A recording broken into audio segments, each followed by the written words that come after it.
30 confirmed infections that has led to 50 deaths. Indeed, fellow Kenyans, it is disturbing to note that close to 30% of these recorded deaths occurred at home. I'll take this opportunity on behalf of all Kenyans to send my heartfelt condolences to the families and friends of those that we have lost to this pandemic. The life of every single Kenyan is precious. And I, together with millions of Kenyans, mourn the lost dreams that have been cut short so suddenly by this disease. We all emphasize with the tears and misery of those that have been left behind, and we pray that God will take them into His embrace and continue to comfort their loved ones. On a more positive note, I am delighted to note that due to the dedication and commitment of our healthcare workers, we have discharged some 301 individuals from our health facilities, all having registered full recovery since the onset of this pandemic, and there are now 481 cases that are currently undergoing treatment. I want to thank once again the dedicated and skilled Kenyans who are working around the clock to keep our infections relatively low so far. And I also want to thank the tens of millions of Kenyans who are adhering to the health, hygiene, and social distancing measures that have been put in place by our health officials. Fellow Kenyans, if we had not taken tough steps, the Public Health Emergency Operations Center calculates that there would be many thousands of infections across the country, and indeed many more fatalities.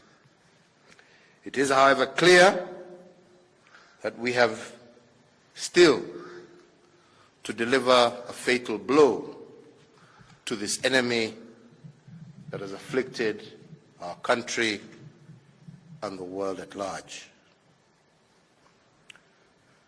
In the last week, we have unfortunately witnessed an increased number of imported cases among individuals crossing into the country through our borders, and these new areas have become a matter of grave concern to us. Among the positive cases that have been registered in the country this last week, a total of 43 cases have recently crossed the border from neighboring Somalia and Tanzania. As of yesterday, the cases that have crossed the border were distributed as follows. Wajir had 14 cross-border cases. Izebania had 10 cross-border cases. Namanga had 16 cross-border cases. Lunga Lunga had 2, and Loitoktok 1. These 43 cases represent almost a quarter of the 166 confirmed infections during this last week. Further to this, 78 truck drivers who are foreign nationals tested positive for COVID-19, they were denied entry into our territory at different border crossings. If we had not undertaken that intervention, the imported cases through our borders would today have accounted for more than 50% of this week's infections. Within our borders, infections have now spread to 22 of our 47 counties. These numbers and the spread of infection clearly indicate that if no action is taken, all the gains already achieved in combating this pandemic will undoubtedly be lost. I want to be very plain today, and I want every single Kenyan to understand what is our immediate future.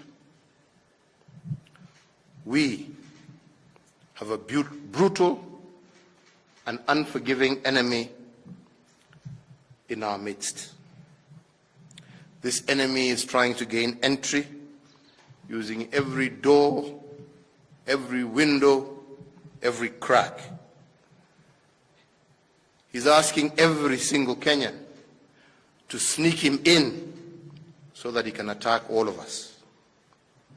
He multiplies his forces rapidly, with one infected person able to infect dozens of others if insufficient measures are not put in place. Of all of us, if we do not heed to the dangers and behave accordingly, a lot shall be lost, as we have seen in other parts of the world. Given enough opportunities, this enemy will lay waste to our families, to our children, our parents, our neighbors, and our friends. He will find the least aware amongst us and use them to carry his fateful disease to our most vulnerable. Today, globally, this disease has claimed over 300,000 innocent lives. And as of this morning, over 4.7 million infections have been recorded across the globe. In some instances, we have seen this disease grow from just a few hundred cases to hundreds of thousands of cases in the space of a month, causing tens of thousands of fatalities. If we do not take additional precautionary measures and get even more serious in implementing existing guidelines, the number of people who will get sick and die is going to rise very sharply. I know that Kenyans are concerned about the impact this disease is going to have on our economy, especially on those sectors that are linked to foreign trade, foreign travel, and production. And even though the measures we are putting in place are inconvenient to all of us, the far worse outcome, fellow Kenyans, is for this pandemic to grow out of control. The cities and countries where it has raged out of control have suffered near economic collapse due to the terror and the paralysis that this disease causes. Economies far greater than ours are facing their worst economic situation in many, many years.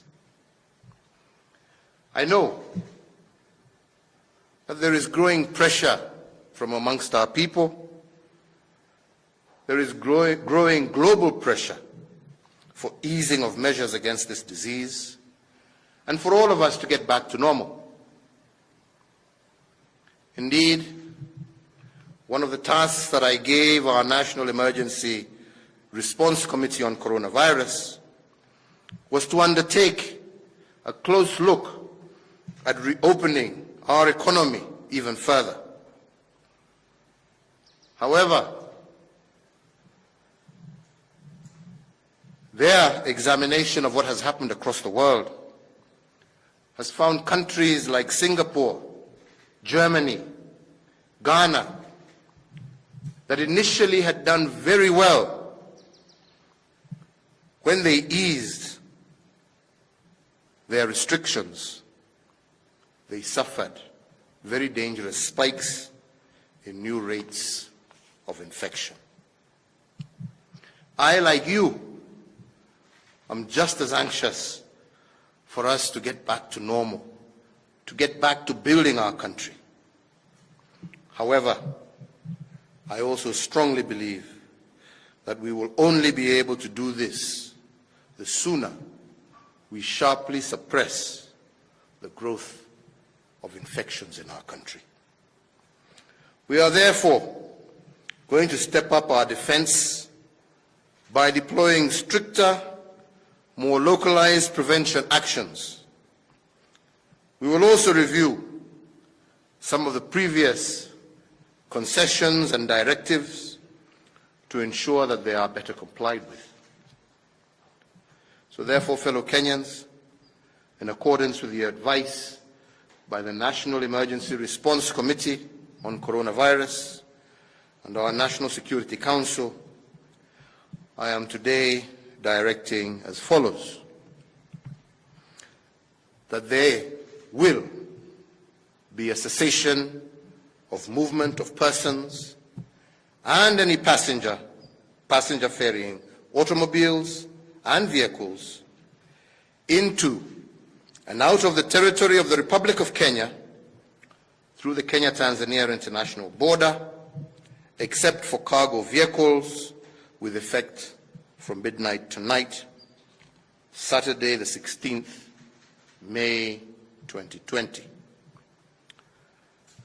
There shall also be a cessation of movement of persons and any passenger ferrying automobiles and vehicles into and out of the territory of the Republic of Kenya through the Kenya-Somali international border, except for cargo vehicles, and this also will take effect from midnight today, Saturday the 16th May 2020. That all drivers of cargo vehicles shall be subjected to mandatory COVID-19 disease testing and will only be granted entry into the territory of the Republic of Kenya if they test negative. That the nationwide dusk to dawn curfew that is currently in force will be extended for a further period of 21 days up to and until the 6th of June 2020. That the cessation of movement into and out of the Nairobi metropolitan area and the counties of Kilifi, Kwale, Mombasa, and Mandera that is currently in force shall also be extended up to and until the 6th of June 2020. The government will continue to take every measure that it can to protect the lives of Kenyans from this pandemic and to plan also for the recovery of our economy post the crisis. The whole world is walking through the valley of the shadow of death.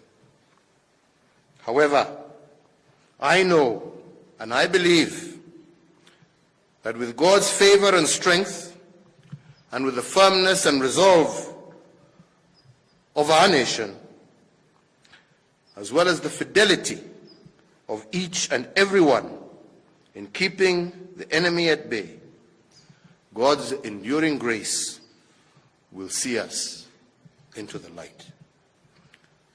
We will emerge knowing that we have a mighty strength in our unity, and our resilience as a people shall see us through this most difficult period. Nataka kumaliza kwa kusema kwa wenzangu, tulianza kupambana na huu ugonjwa karibu miezi 2 iliyopita.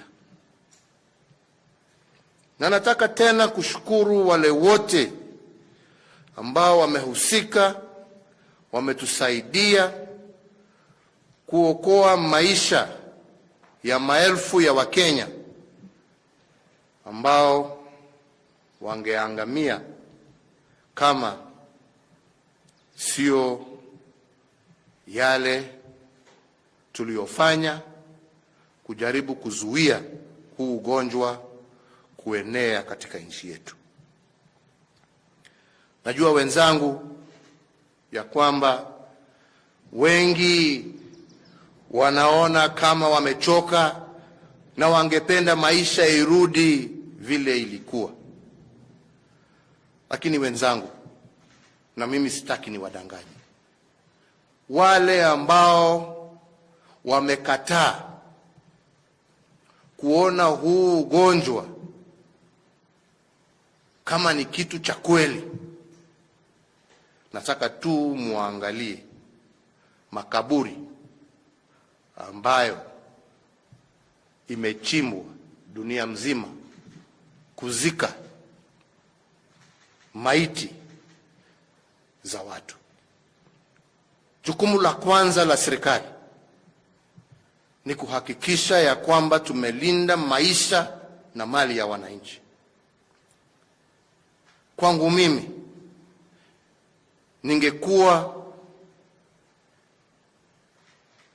nimewaangusha Wakenya nisipowaambia wenzangu ukweli vile ulivyo.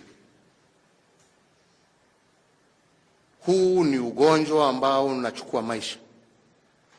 Tukisema ya kwamba wenzetu, kama umetoka eneo ambao ugonjwa ni mwingi, jameni, kaa utulie na upige report kwa maofisa wa afya, lakini usichukue jukumu la kwenda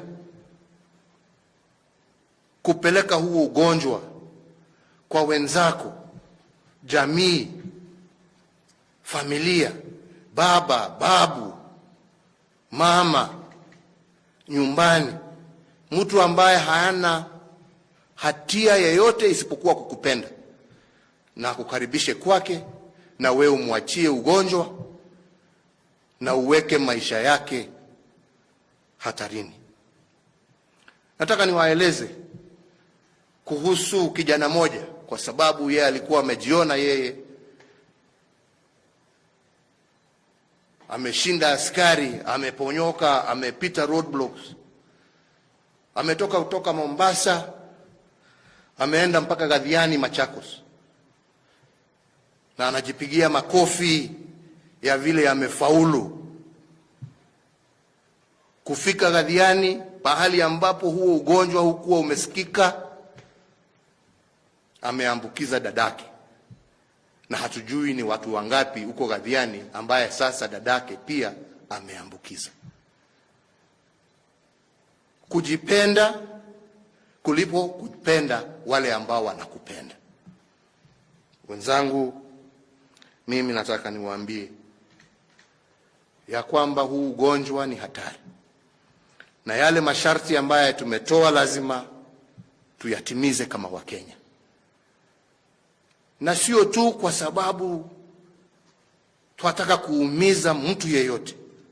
La, sisi wote tungependa turudi makanisani, turudi kwa shughuli zile tulikuwa tunafanya kwa kifamilia na kwingine, lakini huu ni muda, kama kweli wapenda jamii yako, wapenda mamako, wapenda babako, wapenda dada yako, ndugu yako, watoto wako, njia ya kuwaonesha unawapenda ni kukaa mbali na wao. Na ndipo mimi nashukuru makanisa, misikiti, mapadre, maimams na mapasta wetu ambao wameendelea wakijua taabu ya huu ugonjwa, lakini kupitia runinga, internet na mambo mengine waendelea kuhubiri na kutupatia neno la Mungu na kutuweka sisi wote wa Kenya mbele ya mikononi ya Mwenyezi Mungu atuondolee hii shida. Tungependa pia tukutane kila siku kwa makanisa, kila Jumapili vile tulikuwa tunaenda, lakini kwa sasa jameni, hatuwezi. Na tumewaambiwa na wataalamu wote dunia mzima ya kwamba njia pekee ya kujikinga na huu ugonjwa ni kila mmoja wetu awe anavaa hizi masks ambazo tunajaribu sana sana kusambaza kwa kila Mkenya awe na moja, awe anaweza kuwa anavaa, ya kukaa mbali mita 2 kwa mwenzako, kwa kusafisha mikono yetu kila siku na kila saa mbele ya kuingia shughuli zetu mbalimbali. Na tumejaribu sana, kwa sababu bado sehemu nyingi za uchumi wetu tumeweza kuziwacha ziendelee, na hatutaki kufika kiwango ambacho wengine wamefika, kufunga nchi mzima na kusema Wakenya msitoke nje, au wananchi msitoke nje, kila mtu akae nyumbani kwake. Hatutaki kufika hiyo kiwango, na ndipo nasema huu ugonjwa hauwezi kushindwa na serikali peke yake. Inatuhitaji sisi wote, kila mmoja wetu afanye jukumu lake, atende jukumu lake, apende mwenzake. Na njia ya kupenda mwenzako ni kutii yale masharti ambayo tumepatiwa na wale ambao wanahusika, haswa maofisa wetu wa afya. Kwa hivyo, Wakenya wenzangu, tuendelee kumuomba Mwenyezi Mungu, tuendelee kutii masharti yale ambayo tumepatiwa, na mimi sina shaka tukiongozwa na Mwenyezi Mungu, kwa sababu hii ni nchi ya Mungu, tutafaulu na tutashinda hii jangwa ambaye imekumba sio tu nchi yetu, lakini dunia mzima. Lakini wale ambao watashinda ni wale ambao watachukua jukumu la kibinafsi, jukumu la kibinafsi kusema mimi binafsi nitafanya ile ambaye inatakikana kuhakikisha ya kwamba tumeshinda vita kati ya huu ugonjwa. Kwa hayo machache, wenzangu, naendelea kuwaombea Mwenyezi Mungu, naendelea kuwaombea amani, na naendelea kushukuru wote, maofisa wa afya, maofisa wa usalama, maofisa wetu pia wa vyombo vya habari mbalimbali ambao wanaendelea kuungana pamoja na sisi kuhakikisha ya kwamba taifa letu liko na usalama. Tuendelee kukinga afya ya watu wetu na tuendelee na umoja wetu. Nasema Mungu awabariki nyote, Mungu aendelee kulinda taifa letu la Kenya, na tuendelee, nisisitize tena, kutii masharti yale ambayo tumepatiwa na wale ambao wanahusika na mambo ya afya katika nchi yetu. Asanteni sana.